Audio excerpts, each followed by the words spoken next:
ভোলার মেঘনা তেঁতুলিয়া নদীতে ইলিশের দেখা মেলায় দারুণ খুশি জেলেরা। যত দ্রুত পারছেন ঘাটে মাছ রেখেই আবার ছুটছেন নদীতে। সারা বছরের অপেক্ষার অবসান ঘটিয়ে ঘাটে ফিরেছে কর্মব্যস্ততা।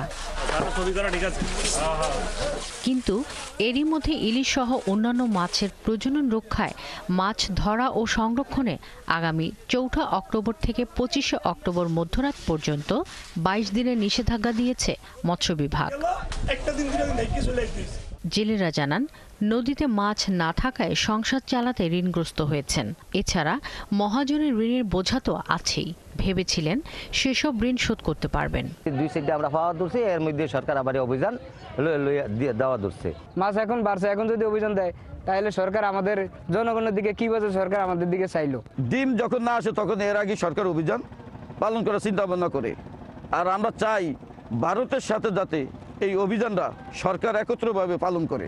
এদিকে জেলা মৎস্য কর্মকর্তা জানান, অভিযান শুরু হওয়ার আগ পর্যন্ত পর্যাপ্ত ইলিশ ধরতে পারবেন জেলেরা। বর্তমানে ইলিশ মাছ মোটামুটি ভালো পাওয়া যাচ্ছে, তো আমরা আশা রাখছি আগামীতে মা ইলিশ অভিযান শুরু হওয়ার আগ পর্যন্ত ইলিশ মাছ ভালো পাওয়া যাবে। তো সেই পর্যন্ত ইলিশ মাছ এখানে আহরণ করা হবে। পাশাপাশি মা ইলিশের অভিযানের পরে আরও 2 মাস আমাদের জেলে ভাইরা ইলিশ মাছ ধরতে পারবেন, আহরণ করতে পারবেন।